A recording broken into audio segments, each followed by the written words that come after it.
जय हिंद दोस्तों। कंप्यूटर ई पाठशाला की एचपीजी के सीरीज में आपका स्वागत है।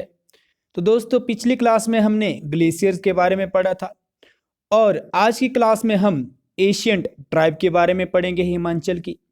तो दोस्तों, हम अच्छी तरीके से जानते हैं हमारी जो पुरानी सभ्यताएं हैं, जिसमें कि आपकी मोहनजोदड़ो और हड़प्पा आती है।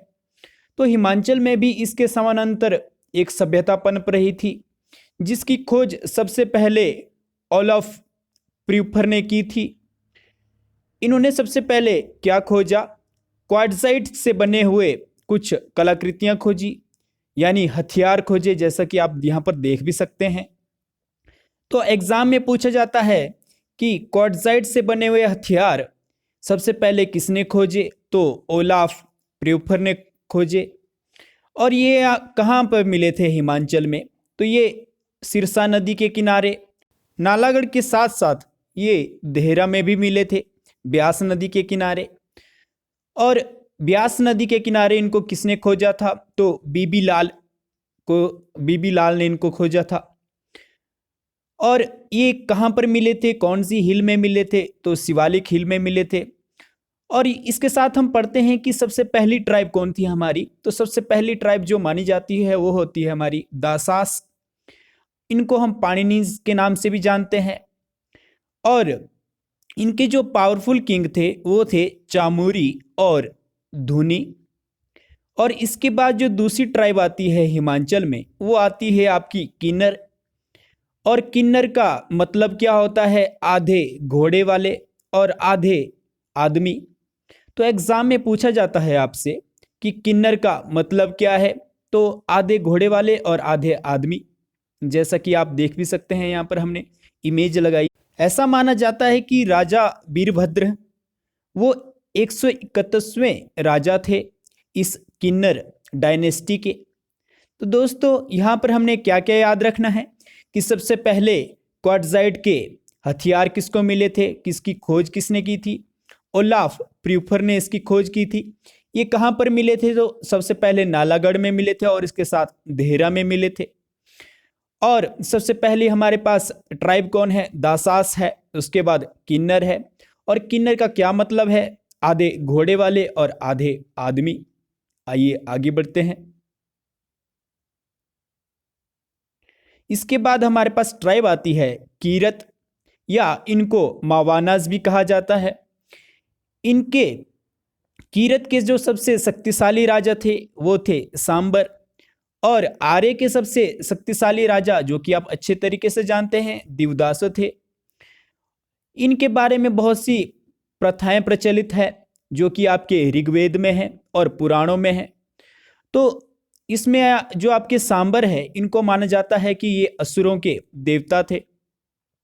तो हम अच्छे तरीके से जानते हैं कि 3000 से लेके 2500 बीसी, यानी ईसा मसीह के जन्म से पूर्व, ये आपके आर्य हिमाचल में आए थे। और इन्होंने रावी नदी को क्रॉस किया, उसको पार किया। उसके बाद ये ब्यास नदी के भी पार आ गए। फिर इनकी जो मुठभेड़ हुई वो हुई आपके कीर्तों से, यानी सांबर से।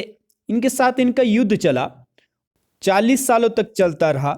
और इसके बाद सांबर हार गए और दिवदास की जीत हो गई।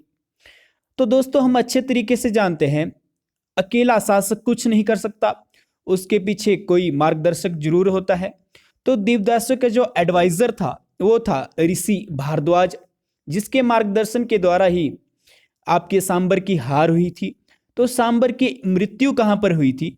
उसकी मृत्यु हुई थी उदुब राज में। तो एग्जाम में पूछा जाता है कि सांबर और दिवदास के बीच में लड़ाई कब तक हुई? तो 40 वर्षों तक हुई। और इसमें कौन हारा? तो आपका सांबर हारा, जो कि असुरों का देवता जिसे माना जाता है। और सांबर की मृत्यु कहाँ पर हुई? आपके उदुबराज में हुई। और आर्य का मार्गदर्शक कौन था, यानी एडवाइजर कौन रहा इसमें? तो ऋषि भारद्वाज रहे। ये आपके लिए इंपॉर्टेंट है यहाँ पर। आइए आगे। इसके बाद हमारी आती है खासास, या इसको दूसरे नाम से जाना जाता है खासिया या क्षत्रिय। जो बृहत संहिता है, जो कि लिखी है ब्राह्मीर ने, उन्होंने इनको कहाँ का रहने वाला बताया है, कुल्लू के रहने वाला बताया है। तो एग्जाम में पूछा जाता है कि खासास कहाँ के रहने वाले थे, तो कुल्लू के रहने वाले थे अकॉर्डिंग टू ब्राह्मीर। और आज ये कहाँ पर रहते हैं हिमाचल में, तो आपके शिमला, सिरमौर, कुल्लू और किन्नौर में रहते हैं। तो दोस्तों ये सबसे शक्तिशाली थे, यानी दासास से, किन्नर से, ये सबसे शक्तिशाली थे। और इन्होंने अपना जो साम्राज्य है वो नेपाल तक ले गए, उत्तराखंड में ले गए, सिक्किम तक ले गए, यहाँ तक कि जम्मू कश्मीर में ले गए। तो ये सबसे शक्तिशाली माने जाते हैं ये जनजाति। और इनको सबसे प्राचीन इंडो आर्यन माना जाता है, यानी इंडियन आर्यों का मिश्रण इनको माना जाता है। तो अगर एग्जाम में क्वेश्चन पूछता है कि सबसे पुराने इंडो आर्यन कौन थे, तो आपके खासास थे। ये हमने अभी आपको बताया कि सबसे शक्तिशाली थे दासास और किन्नर से। आइए अगली ट्राइब देखते हैं। ये तो थी हमारी प्राचीन जनजातियां। अब नई जनजातियां देख लेते हैं जहां से एग्जाम में क्वेश्चन पूछा जाता है। तो नई जनजाति में आती है आपकी स्वांगला, जो कि कहाँ की है, पटन घाटी की है। और चंद्रा घाटी की है, जो कि कहाँ पर है, लाहौल स्पीति में है। इसके बाद आती है हमारी गद्दी, जो कि आप अच्छे तरीके से जानते हैं, चंबा और कांगड़ा में होती है। तो कई बार एग्जाम में चंबा ऑप्शन में नहीं रहता है, तो यहाँ पर आपका कांगड़ा ऑप्शन सही हो जाता है, यानी गद्दी आपकी कहाँ की है, चंबा के साथ साथ कांगड़ा की भी है। इसके बाद आती है हमारी अगली ट्राइब खाम्पा। ये भी आपके एग्जाम में पूछा जाता है कि खाम्पा ट्राइब कहाँ की है। तो ये आपकी पहले तो ये तिब्बत की थी, यानी ये आपके हिमाचल के रहने वाले नहीं थे, तिब्बत के रहने वाले थे। तो तिब्बत की एक राज्य है जिसका नाम है खाम्पा, उसी के नाम पे ही इस जनजाति का नाम पड़ा है। और ये आपकी कुल्लू की भी है। कुल्लू में इनको क्या नाम कहा जाता है, बौद्ध कहा जाता है। और इनको स्पीति में भी ये ट्राइब है, किन्नौर में भी है, चंबा में भी है। तो एग्जाम में अगर क्वेश्चन पूछेगा कि ये ट्राइब कहाँ पर है, तो आपकी कुल्लू, स्पीति, किन्नौर और चंबा में ये आपकी ट्राइब है खाम्पा की, जैसे कि आप यहाँ पर देख भी सकते हैं। इसके अलावा और जो इम्पोर्टेंट ट्राइब है वो है आपकी पांगवाल, यानी पांगी की। चंबा का जो पांगी है वहाँ की जो जनजाति है वहाँ को पंगवाल कहा जाता है। और किन्नर जो कि किन्नौर की है उसको किन्नर कहा जाता है जनजाति को। और लाहौलाज जो कि लाहौल की है। और इसके बाद जो वेरी इंपॉर्टेंट जाट, जो कि आपके एग्जाम में भी कई बार पूछी गई है। जाट क्या है, कौन सी प्रकार की ट्राइब है, तो इसमें आपके बुद्धिस्ट आते हैं, जो कि आपकी कॉमनली आपकी पांगी में भी है, चंबा में, और इसके साथ ही आपकी लाहौल में भी देखी जाती है। इसके बाद आती है हमारी बाढ़, जो कि जनजाति बिलासपुर, हमीरपुर और कांगड़ा में है।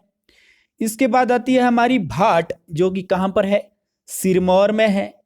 और हाटी समुदाय, जो कि वेरी वेरी इंपॉर्टेंट है, हाल ही में इसको एसटी में जोड़ा गया है, यानी इसको रिजर्वेशन मिली है एसटी की, इसलिए भी ये जाति इंपॉर्टेंट है। तो हाटी समुदाय कहाँ से है, आपके सिरमौर से है। भाट भी कहाँ से है, सिरमौर से है। और जाट किस प्रकार की है, तो ये बुद्धिस्ट ट्राइब में आती है, ये आपने याद रखना है। तो दोस्तों आज की क्लास को हम यहीं तक रहने देते हैं, कल हम आपसे नए कंटिन्यू किसी टॉपिक के ऊपर बात करेंगे।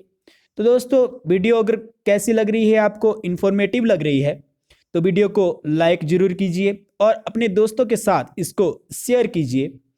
कल दोबारा इसी समय के ऊपर आपसे मुलाकात होगी। तब तक के लिए दोस्तों जय हिंद, जय भारत, जय हिमाचल।